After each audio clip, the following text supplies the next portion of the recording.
the Ron and Brian Podcast. Get ready to fill your ears with the latest news, politics, current events, and whatever else we feel like talking about this week. And now, your hosts, Ron and Brian. All right, and we are back Monday. It is time for episode 176 here on the Ron and Brian Podcast. I'm Ron, joined by Brian. Brian, how the hell are you today, sir? Well, I've been banished to my bedroom, so so you can already see that that things are not off to a smooth start. How did that happen? How did you get kicked out of your main recording studio? I've got family visiting me, which means that I have allowed the rest of my home to be filled with the joy and the mirth. Is that the word, mirth? Mirth is a good word. Mirth of relatives. So I have accepted that I am in my in the B studio, not the A studio, the B studio. I am here. So as you can see, the lighting is a little different. The background, not as descriptive of who I am. I know you're a big fan of the lamp. Love the lamp. So I'm here. Ron, how are you doing, more importantly? You know what? I am here. I'm ready to do a podcast and ready to have a drink. Drink of the week. Na zdrowie. Salud. Drink of the week. Pleasure. Food. Drink of the week. Drink of the week. Brian, even though you have been relegated to the B studio, what did you bring for your A drink this week? Oh, I went all the way to Norway. Ooh. With the Oslo Brewing Company. This is what they're calling Oslov. It is a passion fruit blonde ale, 4.7 ABV. Its appearance is a golden blonde. The aroma is a passion fruit. The flavor, passion fruit, wheat, tartness. The bitterness is light. Most importantly, the temperature is cold. Give it a sip. That actually sounds pretty good. And my thirst is now quenched. Actually, quite tasty. Right. It's not heavy. This is going to go down very well. There's a second one right now chilling in my refrigerator, which I will also be enjoying later on this evening. Ron, what do you have? Well, this week, Brian, you know, one of the things that people love about us is that we are men of the people. People can feel free to reach out to talk to us about different components of the podcast, drink of the week being one of them. So I was conversing with a friend of the podcast, Alonzo, the other week. He had tried the Conshohocken Nightmare on East Elm Street beer that I had brought for drink of the week a couple weeks back. He was enjoying it. He put me on a recommendation for another pumpkin beer, Brian, as you know, trying to get as many of them in this fall as possible. This is from Spring House Brewing in Lancaster, Pennsylvania. This is their pumpkin ale called Brains. It is pumpkin, a touch of sweet dough, and autumn spices. What I think you're going to like about this, Brian, is it is clocking in at a solid 8.5%. So you know that means come after dark. It's probably going to be a sassy run. It's got a really nice coloring to it, a nice, really nice spicy smell. So let's take a sip here. I'm hoping that we find out about the night you lost your virginity. Ooh, that is good. I think even you would like this. You, a man who is not a fan of pumpkin ales. Now, at what point do you dip your pint glass into a pumpkin spice sugar combination? I wish you had mentioned that sooner, so I could have prepped that. I could have easily whipped up a cinnamon sugar mix in the kitchen. Is that what it is? It's a cinnamon sugar, not pumpkin spice. Probably go with sugar? a cinnamon sugar would be. Okay. The pumpkin spice would be too much with the spices in there, but I think the cinnamon sugar would make a nice ring on that. All right, very good, very interesting. I am glad to see you embracing the basic bitch inside of you. It's what you got to do sometimes, Brian. It is hashtag basic bitch fall, as I'd often said. I'm going to take another sip of it just to spite you. Now, I'm actually disappointed that we don't have a pumpkin spice basic bitch bumper. Like, I feel like that's something that you would have done. I'll have to. I'll get with Matt on that and see if we can work on that. Billy, really asking, does it compare to Pumpkin? I would still drink Pumpkin before this. This is good, but I would still put Pumpkin ahead of it. Ironically, when I was in college, my nickname was Cum King. Interesting. So it's so weird that now there's a beer called Pumpkin when I was known for Cum King back in the day. It shows you life is a full circle. It is a wonderful, beautiful thing that where there is always progress. We always realize that we are simply revisiting where others before us have already treaded. All right. You know where there isn't progress, Brian? It's in the world of racism. Oh, fucking racism. For This Week in Racism. This Week in racism.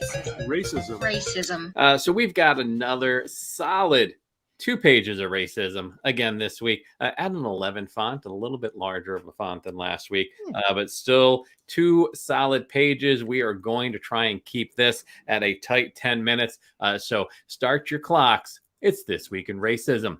MLB Network broadcaster Jim Katt came under fire this week for comments he made during a playoff game about Chicago White Sox third baseman Yoan Moncada.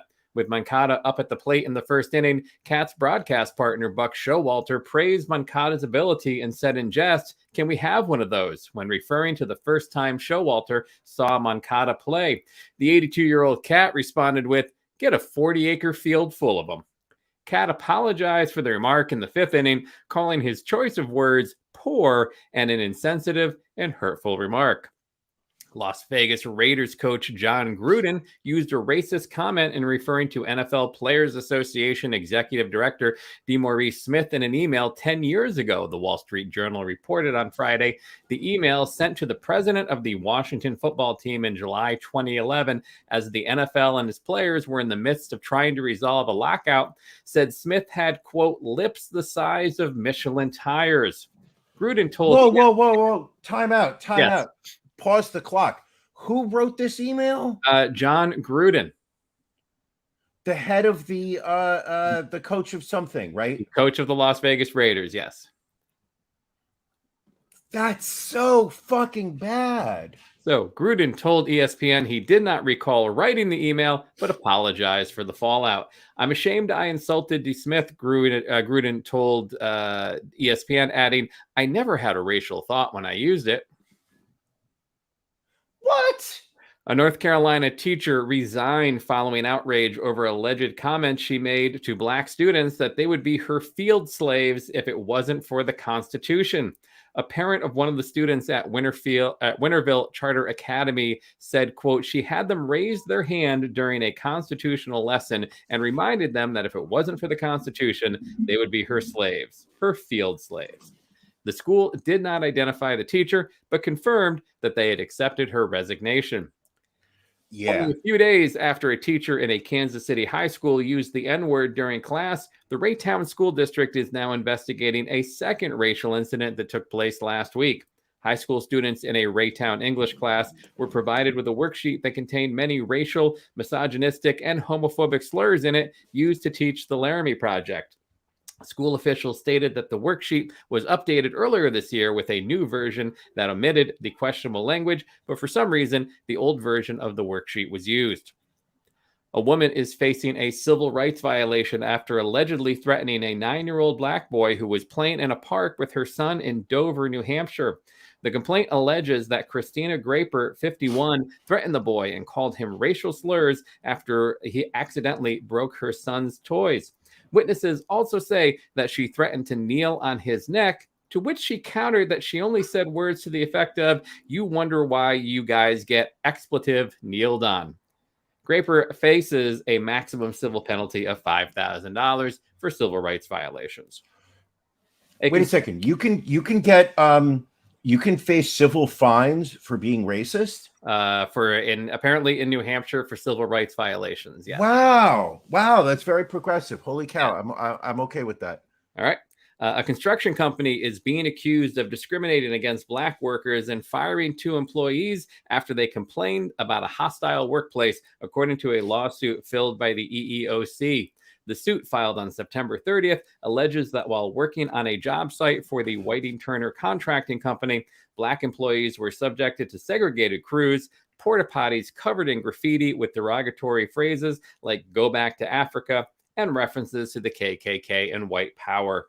Whiting Turner did not respond to the EEOC when the agency reached out to talk about solutions during the summer. To celebrate temperatures dipping into the 70s after a sweltering weeks-long heat wave, Arkansas's KATV anchor Chris May and meteorologist Barry Brandt decided to wear afro wigs on the air. The Little Rock-based station quickly suspended the 2 white news anchors indefinitely and fired their boss. KATV has since pledged to implement, quote, further training for sensitivity and workplace conduct in line with our commitment to ensuring events like this don't happen again. David Merriman, a 56-year-old owner of rental properties in Virginia, is being sued by Virginia's Attorney General in an $8 million housing discrimination lawsuit over his alleged racist and sexist treatment of tenants. Black people who rent from him says he refers to them as the N-word who should go back to Africa. Merriman allegedly called a white female tenant a N-word lover and said she should pay your bills like other white people. When confronted with claims about a long history of using racist language towards his tenants, Merriman's response was, "I used to date a Black girl." A Black female therapist in Alabama found a noose hanging from a tree at her home after going to her employer with allegations of racism on the job. Takia Lawson McCants said she started experiencing racism as soon as she was hired in 2019 at Alabama Mentor, with a white colleague talking about living in a, quote, sundown town, and that the colleague had a member of her family who hanged Black people who didn't leave town by the time sun sets. The same colleague also said that Black children could be lynched there and that white families who hosted Black people could find a burning cross in their yard. The colleague allegedly used racial epithets, including the N-word, Black bitch, slave, and monkeys when referring to Black people. Lawson McCants has filed a lawsuit and is seeking retribution for humiliation, embarrassment, and mental anguish she claims she experienced. San Diego is paying a former city laborer nearly $100,000 to settle a lawsuit claiming he was discriminated against because of his race and complaints he made about unsafe working conditions. Demetrius Wimberly, a Black man who worked in the city's streets division, was fired for cause after a minor vehicle crash in January of 2018. He said the accident was used as an excuse to fire him in retaliation for his previous complaints about his supervisor's discriminatory conduct. Wimberly accused his Latino supervisor of favoring Latino workers and rarely speaking English to his employees. He also stated he received bad assignments and shifts with no duties that would likely lead to a promotion. And Owen Diaz, a former Black employee who accused Tesla of ignoring racial abuse he experienced while working at the company, was awarded $137 million by a jury for the abuse he endured. Between 2015 and 2016, Diaz worked at Tesla's Fremont, California plant as an elevator operator for about a year. He was repeatedly called racial slurs by his supervisor and coworkers, and also says that his coworkers drew racist symbols and drawings around the plant, and that Tesla did little to stop it. And Brian, we've got a few stories in Racism Rewind. Racism Rewind. And real estate agent Eric Brown, along with his client Roy Thorne and Thorne's teenage son Samuel, have filed a federal suit stemming from an August incident where Wyoming, Michigan police ordered them out of a house they were touring and placed them in handcuffs. The lawsuit was filed October 1st in the U.S. District Court for Michigan's Western District and lists the city of Wyoming, its police chief, and 6 officers as defendants. The suit claims the officers violated the rights of Brown and the Thorns and seeks unspecified damages on charges that include unlawful detainment, excessive force, and false imprisonment, among others. Tanner Holt, a Knoxville cop who was knocked out after he allegedly made racist comments to a Black man during a wedding they both attended, has resigned. Holt quit last week during an internal affairs investigation into his behavior. And Edward Matthews, the Mount Laurel, New Jersey man, captured on video going on a racist rant this summer. You might remember he gave his address and challenged people to come out, and a couple hundred people did. He was charged with bias, intimidation, and harassment this past week. Video captured Matthews' racially charged words against a neighbor on July 2nd, which sparked large protests outside of his home days later. He was arrested on July 5th and is now facing a total of 22 charges. And Brian, that is the week in racism. Jesus. So disgusting. Brian just had to walk away. He just had to walk away because he just couldn't take it anymore. And that's not even everything, Brian. I do trim down the list a little bit. I just can't even imagine what you left out. It's so sad. Yeah, it was a rough week to say the least. So let's move on, shall we? Let's try and keep things moving here. I think I kept it as close to 10 minutes as possible, but let's move on. And I think you did a damn good job of it. Well, thank you. Let's move on and talk about our beefs of the week.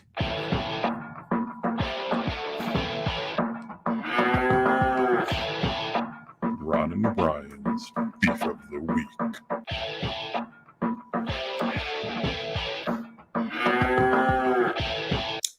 Brian, what's bothering you this week? Oh, I've got something that I never thought would be a beef of the week. Interesting. I am intrigued, so please tell us. The world of vintage clothing. Really? And why is that your problem?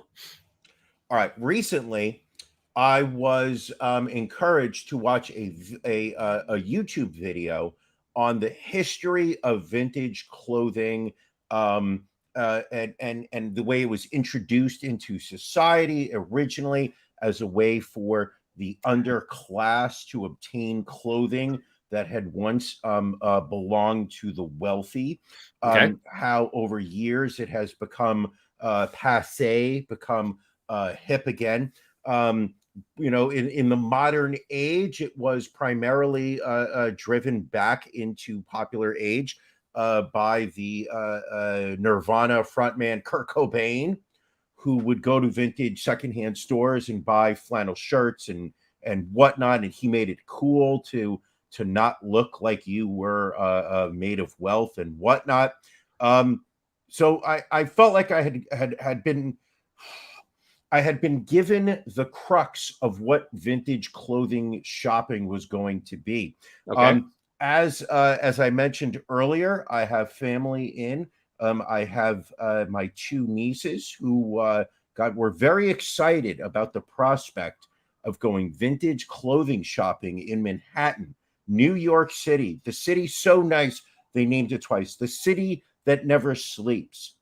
New York, the concrete jungle where dreams are made of, where nothing. All right, anyway. I gotta stop. Sorry, I figured you were waiting for that. So I went to 1, 2, 3, 4 or 5 vintage clothing shops with my two nieces and was horrified at the junk that is being pawned off on the younger generation under the guise that this is something cool.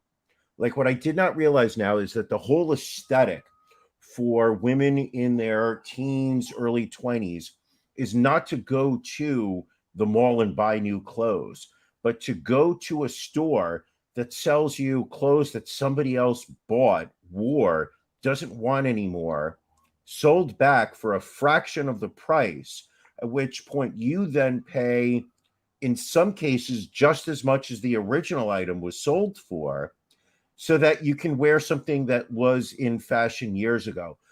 The amount of junk Ron, you know how much I do not like waiting online outside of stores. That is very true. I don't believe in it. I do not believe in it. If I have to wait online for a store, I just keep walking. It wasn't meant to be. I waited online to get into something called Beacon's Closet earlier today. Probably, I would say, I waited probably about 10 minutes to get into a store knowing I wouldn't buy anything. I was, in many cases, the only man in these stores. Which, by the way, I want to go on record that I did everything I could not to be the creepy old man. Well, good to hear. I kept my distance. I refused to make eye contact. I looked down at the ground. And at one point, I looked at another woman when she was going through the leather jackets, and I said, I'm an ally. I feel your struggle. Which beacons did you go to? Brooklyn, Guernsey, 13th? There was one on, I think it was the one on 13th and 6th. Okay. Around 13th and 6th. But I did have a very nice brunch right afterwards at something Andrea, something along those lines. Had myself a Bloody Mary which suddenly made the day less painful. Anywho, vintage shopping, gigantic scam that the teenage girls and the young women have fallen into. Buy new, don't buy used. That is my beef of the week. All right. I mean, that is, I get it. I understand. I feel your pain. Ron? Yes. What's bothering you? So I have a very, I guess, maybe kind of unusual beef this week. My beef this week is with Drunk Ron. Whoa! Sober Ron, hell of a guy. You get him here pretty much each and every Thursday. Even Buzzed Ron is enjoying. Oh no! I feel like I saw Sober Ron, Buzzed Ron, and I saw Drunk Ron all this past week. And that is what happened on Thursday night. Brian came down to Pennsylvania, and we went to go see Zane Lamprey live at Broken Goblet Brewing, the late show. Brian came down. We had a beer prior to dinner. I think we may have had 3 beers with dinner. At dinner. And I think did we have another beer when we got back to the house after dinner? No, I don't think so. No. Then we hopped in an Uber and went over to Broken Goblet and just drank. And at some point, Drunk Ron came out. And that was when Ron ceased being able to make good decisions as to when it would be a good time to stop drinking. Because I feel we may have drank too much that night. I know the next day we both felt like we wanted to die. I woke up with my first headache drunk related headache in years. Yeah. On Friday. So we went. So there was a lot about, and I don't want to step on your toes. No, not at all. I fucking hate Billy right now. I fucking hate Billy. Well, we got to put. Really. Billy asked, "Did Drunk Ron spend $900?" No, he did not. So that at least he did not. So I don't want to step on your toes because it's your beef. It's your I thought this would be a good segue into our Thursday evening. Sure. So the issue that I think was, I feel like it was fate. It was inevitable. There was nothing that we were going to do to prevent the tsunami of drunkenness that was going to fall upon us. When you purchase tickets to the late show that a comedian was putting on at a brewery, which you and I both absolutely adore. By the way, if anybody gets the opportunity to visit Broken Goblet Brewing in Bensalem, Pennsylvania, please do so. Classy operation, start to finish. They know how to do beer. The fact that you should mention the comedian whose shtick is really all about drinking, food and drink, right? And will encourage the crowd to drink with him at times. Do you think we should steal that shtick in our show? I mean, let's work on it. I don't see why not. 2022 goals, hashtag. So the fact that we knew that the show we were going to see did not start until 10 o'clock on a Thursday night. You knew that this was not going to be good. Everything was set up for it to really go downhill in a quick way. So we started drinking at about 4:30. That would be a safe bet. Yeah. Was when we cracked open our first beer in the backyard of Casa de Ron and his wife, which, if I'm not correct, we will be discussing later on the show, how people will have the opportunity to visit the backyard of the Casa de Ron and his wife. But we'll put a pin in that. So we started off drinking early. We went for dinner. We had some food. We went to a Mexican restaurant. Fine, perfectly fine restaurant. Had a solid 3-4 beers. Yes. Solid. Then, and this was the key. This was when, oh yeah, Janelle, this was key. Your wife bailed. She did. When your wife, like that 10:30 start time, especially since she did not take off the day from work the next day. She was like, no. I'm not going to be party to this. I like how she made it like a sacrifice. Oh, you guys, you have a boys' night out. Sure. I don't want to bring you guys down. Okay, fine. So she bails. We hop in the Uber. Best decision of the night, by the way, hopping in the Uber. Because don't drink and drive, people. Otherwise, my car would probably still be out in Bensalem. This is the problem. Once we got to Broken Goblet, it wasn't jam-packed. I would say that it was maybe 50 or so people were there for the comedy show. Right. So the problem was the fact that there was not a line to be served beer. Unlike vintage shopping in the West Village, where there is a line, at the Broken Goblet on a Thursday night, there is no line for beer. They have so many delicious beers. This is not a sponsored comment, Broken Goblet. Come at me if you feel it. I'm besmirching your enterprise, but they had so many tasty beverages. I think we had about 5 or 6 beers. I don't know. And the other thing they do too, which is very convenient but also conducive to drinking a lot, is the tab system is connected at all of the bars in there. So they've got like 4 or 5 different bars, but once you give them a credit card at one of your bars, you can go to any of them. And as long as you provide the name on the tab, they can pull it up. So sure, if there was a line at one bar, all you need to do is just go to the other bar and just grab a drink. So yeah, we had 5 or 6 beers. Hold on a second. I'm looking up something right now. For whatever reason, they have not updated the charge on my credit card. I still have a hold of $12 from Broken Goblet, which isn't right. Hopefully they take care of that. Right. It was more than that. My credit card bill is $7,000. Well, you also bought some t-shirts too. No, Ron, I haven't even paid for my medical surgery yet. Oof. Oh, I need to get. There is absolutely no reason. I am looking at this right now. Wow, can you see the sweat right now that literally just broke out right here? $7,000. So the point is the fact. I really need to point out the comments being made about my wife. First, she didn't even last 4 innings. Nice throwback to the Phillies game back in May. And Janelle with Ron, your wife likes bailing on things, huh? Yes, well deserved. So just want to point those out because I appreciate those. Yes, that was the other thing for the new listeners. For the new listeners that are questioning these references, earlier this summer I went down to Philly to go watch a baseball game with Ron and his wife, and after 4 innings, that saint of a woman, the woman that I would throuple with, announced that she was done and wanted to leave after 4 innings.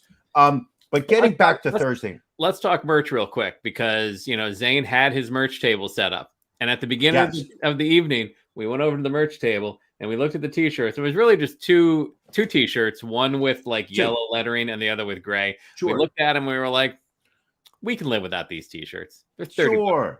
It's a bit much. $30 for a t-shirt? No, that's outrageous. But at the end of the night, we had to have these t-shirts. And so do you have the photo? Do you have the photo we took with him? I can work on I will talk if you pull that out, because I think it's a classic photo. Because what I really think is great about this photo is that I have barely a memory of the photo being taken. I mean, that is good. So this is the issue, is the fact that not only did we buy tickets for the late show, so there was an early show at 7, there was a late show at 10, but Ron bought the VIP access for the late show, so that we were able to get into the event space an hour before the people who were non-VIPs, because let's face it, Ron, you and I are VIPs. That's the way we like to be treated. We are VIPs forever. Anywho, so we get into the brewery, so we just start hitting beers. There's nothing to do. They let us in for about a half an hour before Zane goes on stage, and then he starts telling stories just for the VIPs. So like it's maybe a third of the room.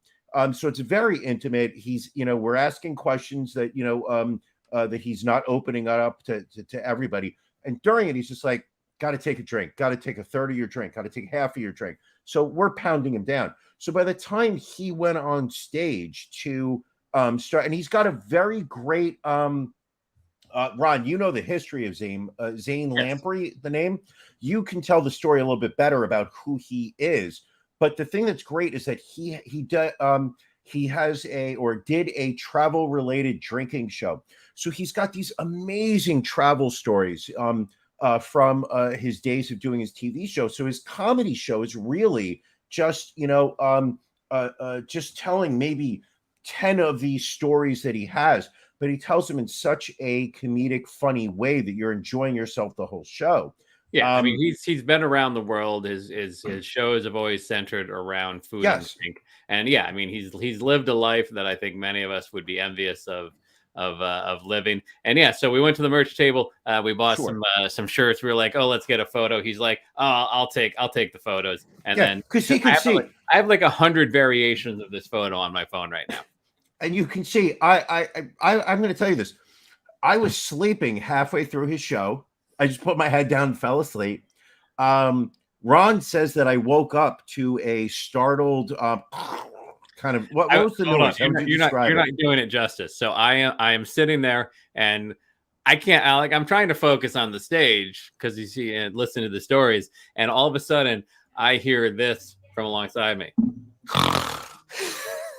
And then I see, and so like the people around us are like looking back, like, what was that noise? Like you clearly woke yourself up. That was Secretariat. That was either Secretariat winning the Belmont, or it was me coming out of my sleep. My problem was that halfway through his set, I started to see 2 Zane Lampreys on the stage. Now, what I noticed was if I closed my left eye, I saw a very focused version of him. If I closed my right eye, it was a blurry version of him. So I started to close my left eye so I could see him clearly, because seeing 2 different Zane Lampreys was disorienting. But if I closed one eye, I could see him better. But then suddenly I didn't realize, and this was the problem, is that now I'm half sleeping. I've got one eye closed. So it was only a matter of time before this one started to come out cold. I think I was good for about 10, 15 minutes out of that set. Suddenly come to powered through the rest of the show. And I will say this, very funny show. But when I woke up on Friday morning, wow, was I in bad shape. My head, only on this side, was just pounding. And I said to you, as we were getting ready to crash for the night, I was like, Brian, can I give you some Advil to take before you go to sleep? And you were like, nope, I'm going to be fine. Oh, you did offer me Advil at night? I did, yes. I would not listen. I pounded a couple before bed, and I pounded some at like 4 a.m. when I woke up. I thought you offered me some in the morning too. I did too, as well. Fuck. I really fucked up. I fucked up bad Thursday night. It was dangerous. Had we gone to the early show, I feel like we would have behaved. Probably, because we would have been there for a couple hours. Because we were there, like they they said they're gonna kick everybody out at like 11:30, but it was like we didn't get home till after 1 a.m. So I'm still, unless the Uber driver took us somewhere and had his way with us, which is, I guess, at that point could have been a possibility.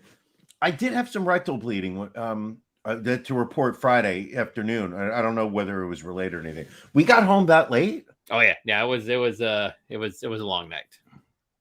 But kudos to the Uber driver for dealing with our drunk asses and getting us home. But I don't think we were bad on the way home. I know I think we both fell asleep on the Uber ride home.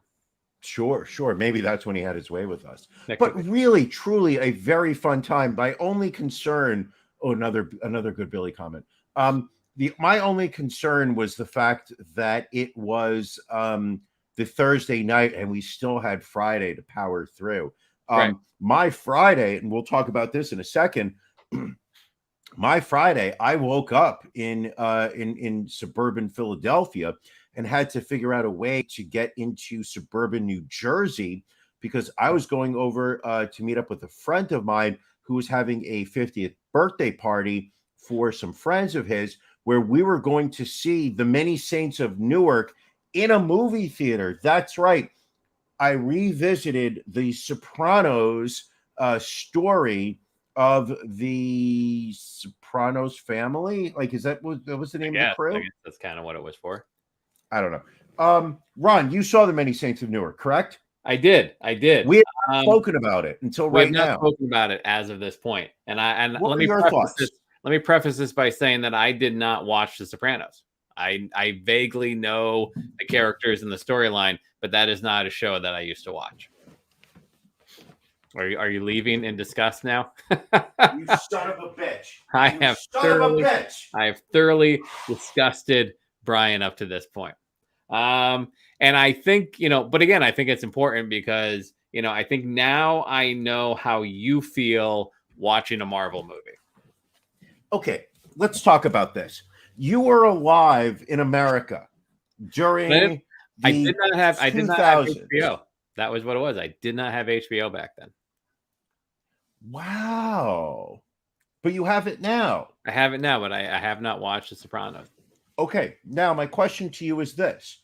Having watched The Many Saints of Newark, do you have any interest, more or less or zero, same, to go back and watch The Sopranos? I would say my interest would probably be the same, but I think you would get more enjoyment out of this movie by having watched The Sopranos, by knowing the characters, relating to the characters, because otherwise there was a lot of it that just didn't make any sense to me.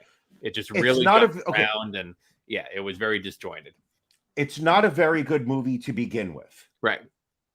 Then, if you also put on top of that the layer of the fact that they try to tell too many stories at the same time. Yes. There is the story of the racial riots going on in Newark during the 60s. Sounds about right. Okay. Maybe 70s. Then you've got the story of Dickie Moltisanti, who is one of the rising stars in a mob family, mixed with the story of an African-American male in Newark who is working for him, while also incorporating the story of the crew that Moltisanti was running with and the different power dynamics with the characters while they were working in the characters from The Sopranos, so that we could all sit there and be like, oh, yes, that's so-and-so from the show. And yes, that's so-and-so from the show. And as Billy just commented, they brought in Ray Liotta. And this was the thing that just truly disturbed me. They brought him into the movie to play the mob boss.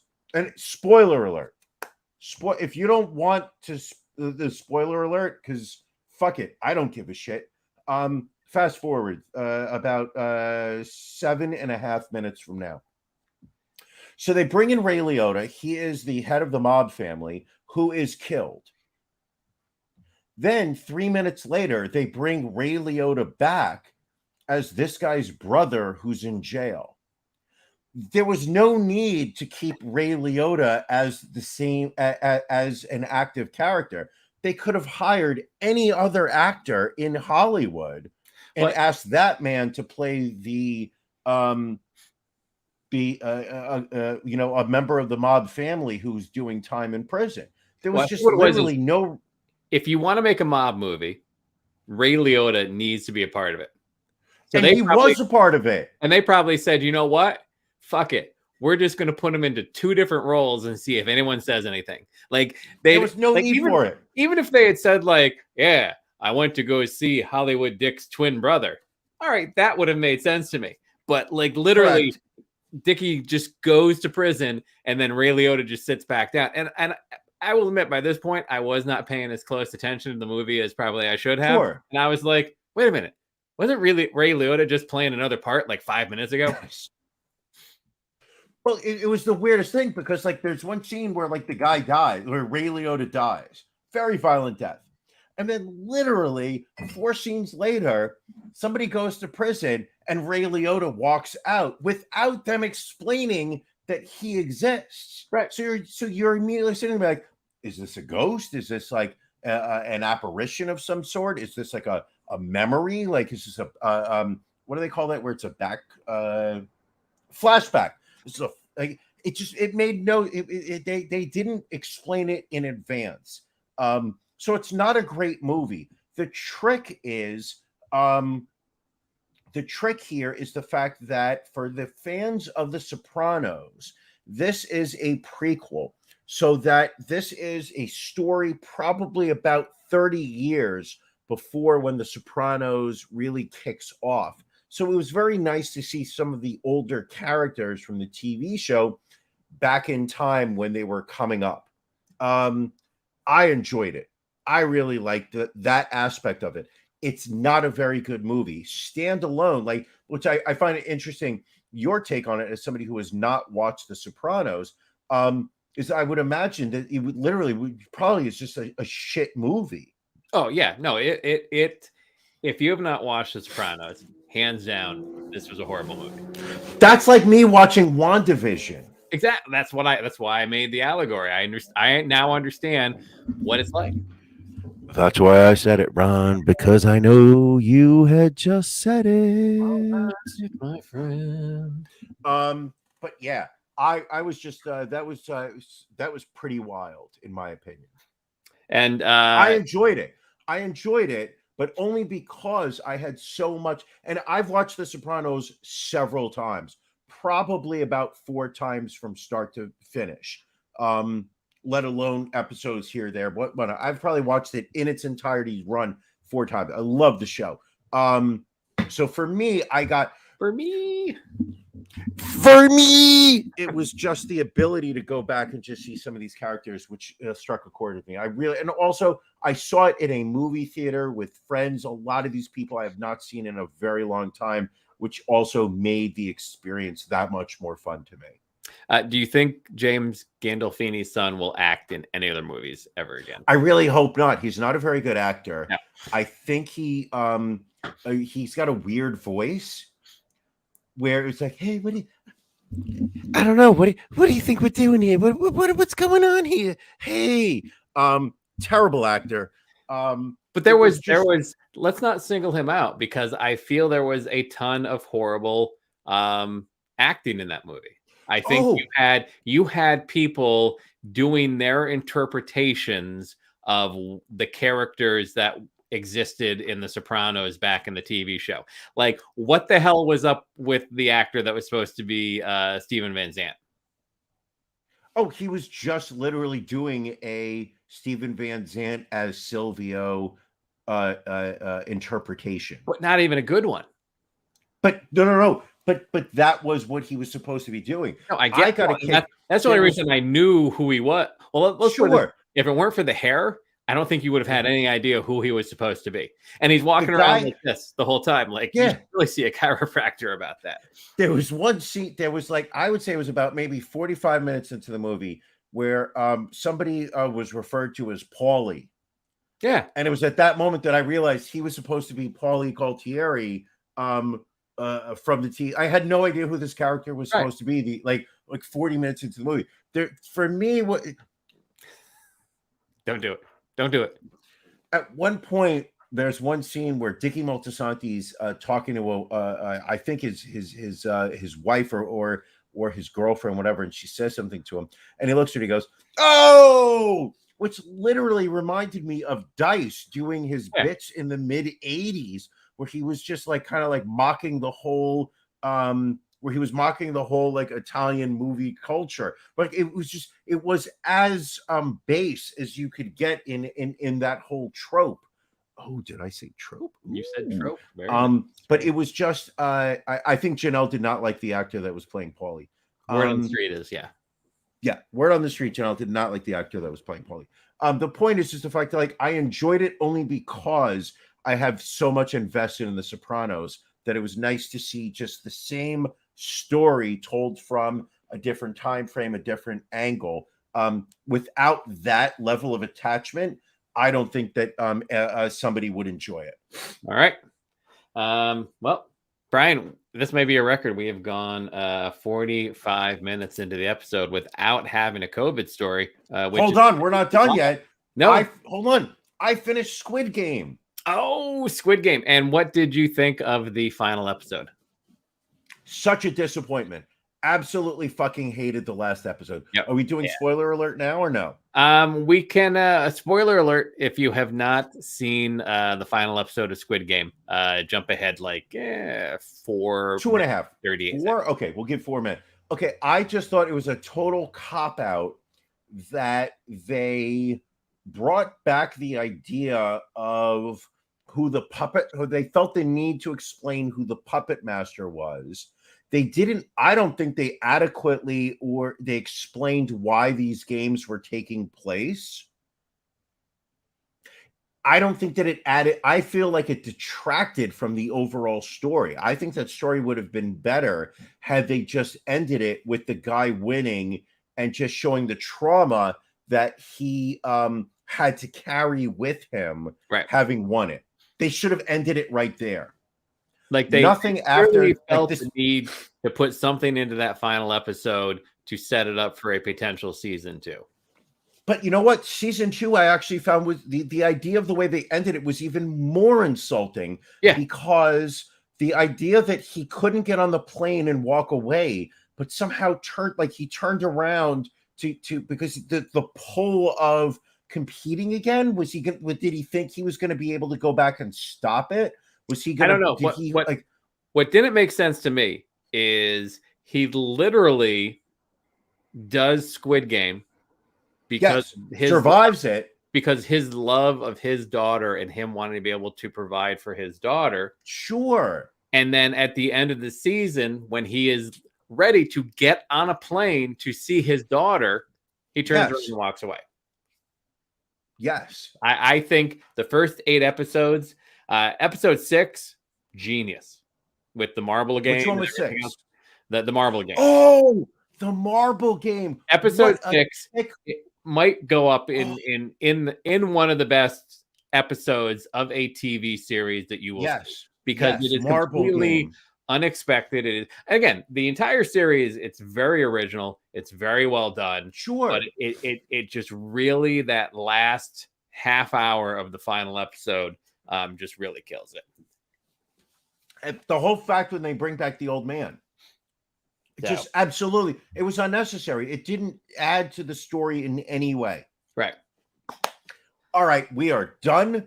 No more spoiler alerts. The only spoiler alert that we really have is that coronavirus is still going on. Correct. We're at the 48-minute mark. TV-wise, though, I finished Midnight Mass on Netflix. Do you recommend it? I do recommend it. It is. But I do not hear an enthusiastic recommend. Well, here's the thing. It is very well done. It is dark. Like it is. Ooh. It is dark. Like the ending of it.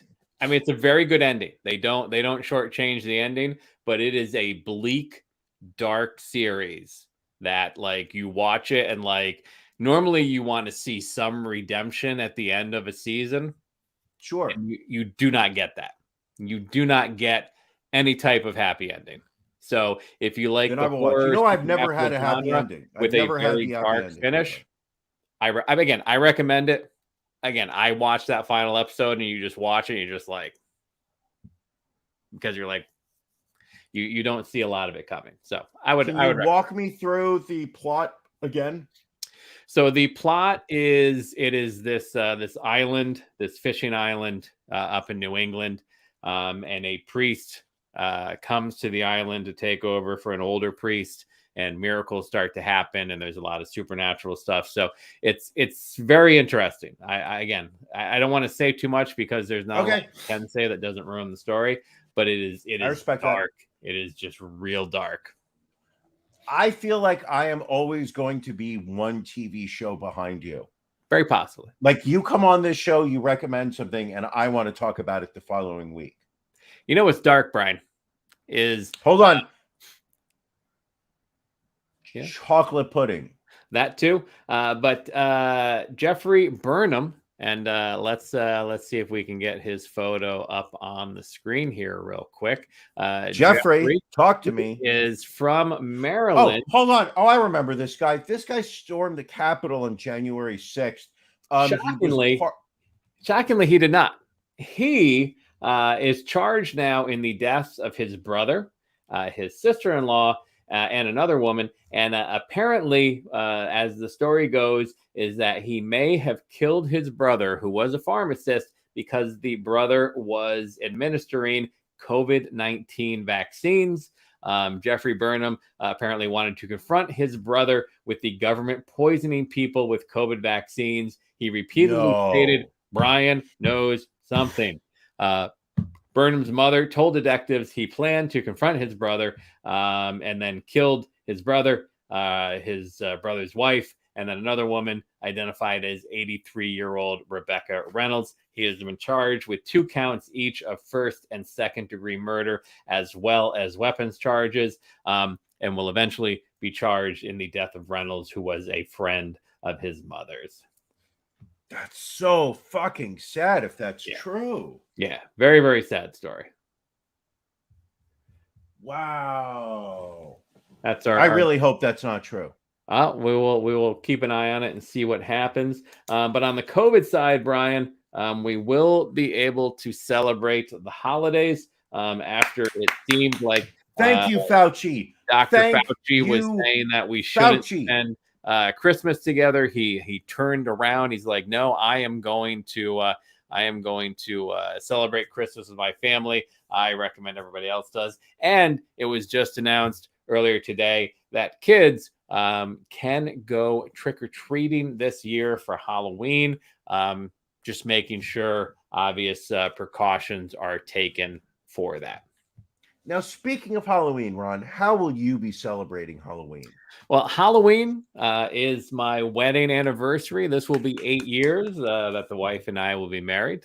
And as such, we will be making some tweaks to the podcast schedule for Halloween night, but we need to finalize some of these time changes, and we will get that out to everybody. So we will be doing a show on Halloween. We will be doing a Patreon on Halloween. We will be doing our monthly pajama party Patreon for our Patreon subscribers.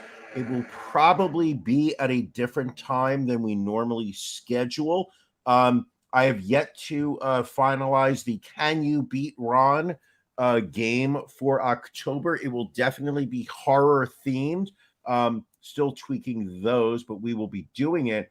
Yeah, we are going to be making some changes for Halloween Day. Speaking of Halloween, Ron, you have a piece of homework for you. I do. You have to go see the new Halloween Kills movie. Oh, without a doubt. I'm going with Dom on Thursday of this week, the 14th. Thanks for the invite. You're not coming up to Queens to go see a fucking movie. But you have to go see the Halloween Kills movie. That comes out. The official date is this Friday, but it will be out in select theaters this Thursday night. Dom and I have already purchased tickets. We are definitely going. I will be taking a Blue Chew before walking into the theater just so I can maintain an erection for the entire hour and 48 minutes. It's going to be splendid. It's going to be amazing. Very much looking forward to it. Should be good. Right. What else? Oh, we have NFL locks of the week. Do we? Do you want to do that, or do you want to do Dead Anti-Vaxxer of the week? Hold on a second. Shame on me. We need to do Dead Anti-Vaxxer of the week. All right. Dead Anti-Vaxxer of the week.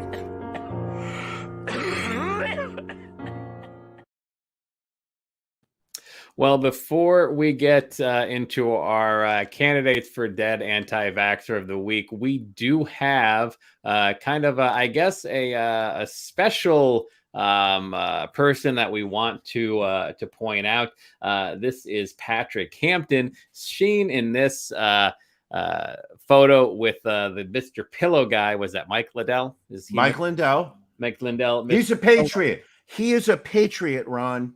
Well, not only is he a patriot, but Patrick Hampton considers himself a patriot. He is a columnist for the Patriot Post. And what he did was he took his brother Marlon Hampton out of the hospital on October 4th because they would not treat his brother with ivermectin and vitamins. And then 2 days later, Marlon subsequently passed away at home. So unfortunately, Marlon does not qualify for Dead Anti-Vaxxer of the Week, but I do believe that Patrick qualifies for Shittiest Brother of the Week. Yeah. But Brian, fuck that guy. who Fuck that guy. do you have in your choice for Dead Anti-Vaxxer of the Week? Ron, if you could go through your server, the official Ron and Brian podcast server, and pull up a photo, I believe you have it up right now, of Andrew Caddis from Boise, Idaho. Please don't focus on his wife. I know it's going to be hard. I know it's going to be difficult, but look on the right hand of that photo, not the left. It's difficult. His wife, Corinne, drawing attention in that photo. But let's talk about Andrew Caddis. Andrew was a beloved husband, a son, a father, a grandfather, and a friend to many. He was strong. He was loving. He was caring, knowledgeable. He was a lot of fun. He leaves his wife, Corinne McGee Caddis. He leaves his parents, John G. and Carol B. Caddis. He leaves his daughter, Ashley Caddis Kelsch. He leaves 5 precious grandchildren. He leaves his sister, Elizabeth. He leaves his brother, James. 3 nephews, 1 niece, and many cousins. Andrew graduated from Brighton High School. He was master counselor of the R.W. Moore Order of the De Molay International. He attended DeBry Institute in Arizona. He was a voluntary ski patrol in Idaho. He was in many ways a great American. But that's not all that Andrew was. He was also a fucking anti-vaxxer and a QAnon fanatic. He tweeted consistently about how if there was a way to fight to the death to defend the Republic, he was going to participate in it. And he did. He posted about fake information, promoting it on his Facebook page, about how coroners were faking death rates. He posted about doctors that were taking flu patients and pressing them as COVID patients. He spread false information. He posted lies. He posted tropes that did not help the matter, that were false information. And ultimately, Andrew Caddis died late last month, September 29th, of COVID-19. Andrew, I wish you were still here. I wish you were still here for your family, your wife, your children, your grandchildren, your nieces and your nephew. It sounds like you had a lot to offer this country, to your community and whatnot. And I am sorry that you rejected the COVID vaccine. I'm sorry that you rejected science and believed that you could do it on your own. Unfortunately, you are no longer with us.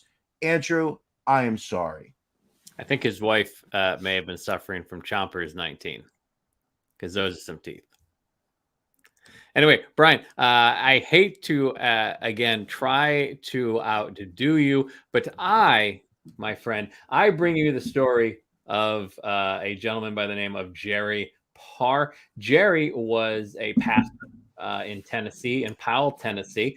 He was a pastor at New Life Baptist Church. He was a solid right-wing, solid anti-vaxxer, even after his cousin passed away from COVID. I believe it was his cousin. Yes, his cousin Ann Mathis passed away in early August from COVID-19. She suffered from the same comorbidity that he did. They both had pulmonary fibrosis, but even her passing away from the COVID in early August was not enough to keep him from reposting right-wing memes and anti-vax sentiments. And then shockingly, on September 10th, started to come down with the symptoms of COVID. But despite coming down with the symptoms, decided he was not going to go to the doctors. He was not going to go to the hospital. He was not going to give in to the mania and the fear and anything else. Well, eventually, he did need to go in late September because he needed to be put on a ventilator to be kept alive. But that only lasted until October 4th, when he did succumb to COVID-19. Fucking sad. So those, my friends, those are our dead anti-vaxxers of the week. Dead Anti-Vaxxer of the Week.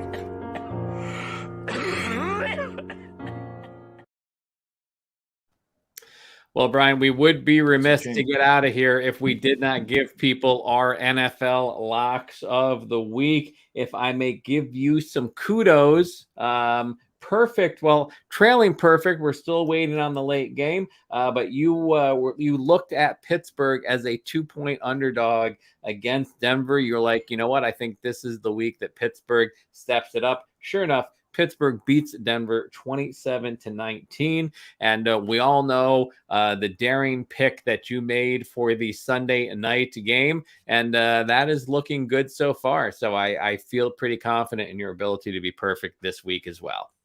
Ron, I appreciate your optimism. I appreciate your confidence, but but it makes me feel slightly nervous because you, my friend, have already proven your ability to slide through week 5 of the NFL season, going 2-0. Carolina -4 over the Eagles. I feel like this was slightly a cheat on your part. You live in Philadelphia, so you are more familiar with the strength of the Philadelphia Eagles. You knew that getting 4 points was a joke. You knew that they were going to win the game outright. Eagles winning 21-18. Ron, that put you up 1-0. Going into the late games when the Cowboys -8 over the Giants, this was a no-brainer. Cowboys winning easily 44-20. Once again, for week 5, you are now 5 weeks in a row with 2-0. Ron, when you say it is a lock of the week, you may as well put your paycheck on it. Ron, congratulations. How do you do it? You know what? I just see him in my head. I envision him. I send it out into the universe, and I make it happen. Excellent. What do you got for week 6? All right, for this upcoming week 6, I've got 2 road favorites that I like. We've got Miami going into Jacksonville. They are favored by 3 points. Take Dolphins given the 3. And then Tampa Bay rolls into Philadelphia. The Eagles were good for me this weekend, but I feel they're not quite good enough for Tom Terrific. Take Tampa Bay -6.5. Brian, who are your locks of the week? I've got the Bengals -3.5 over the Lions. Detroit is terrible. Cowboys -1 over the Patriots. Cowboys are a shockingly surprising team this year, and I think they continue their efforts this week. All right, very good. What else is going to be surprisingly good is Dave Hill live in my backyard here in Elkins Park, Pennsylvania on Friday, October 22nd. We are very close to sold out for this event. Tickets, in fact, are sold out. Online, we do have a few choice seats left, but you just need to message us via one of our social media platforms, which obviously, you can find at ronandbrianpodcast.com, but just reach out to us via Facebook, Instagram, or Twitter to secure one of these final tickets. $20 a person. This again is a vaccinated only show. We will be wristbanding based on the vaccine that you have received. We are enjoying that tiered thinking.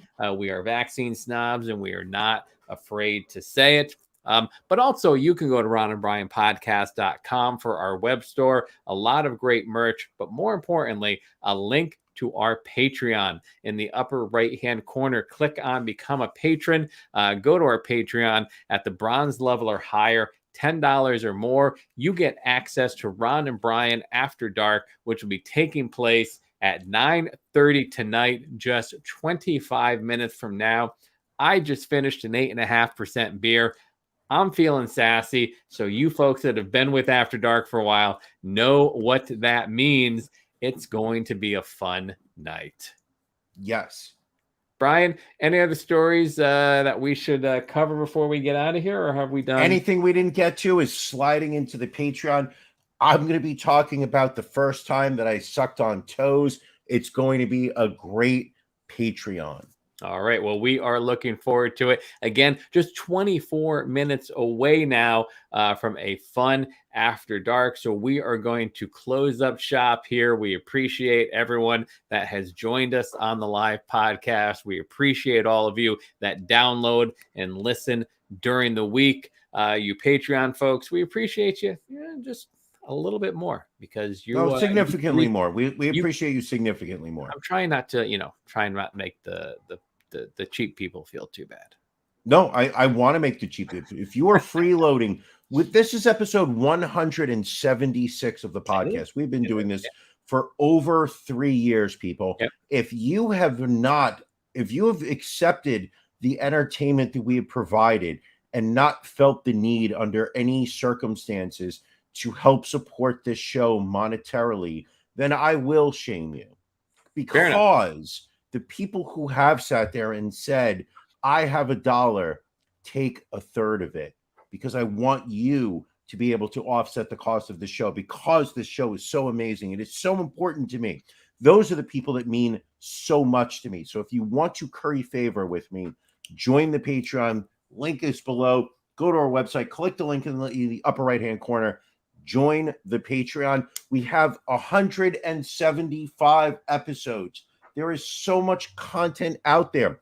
So many personal stories, sexy stories, spicy stories, embarrassing stories. I told the first story of when I got knifed in the back. That's Patreon. That's good stuff. It's not for everyone. Nope, not for everyone. But it could be for you. you. The story of, yes. You want it. We've got it. It's behind the paywall. Join it. Click the link below. Cough up a couple bucks per month. Help us out. Sounds good. Well, anyway, if not, we will see all of you again next week. Patreon folks, we will see you in about 20 some minutes. Brian, anything else before we roll on out of here? I love you, Ron. Love you too, my friend. We will catch you next week.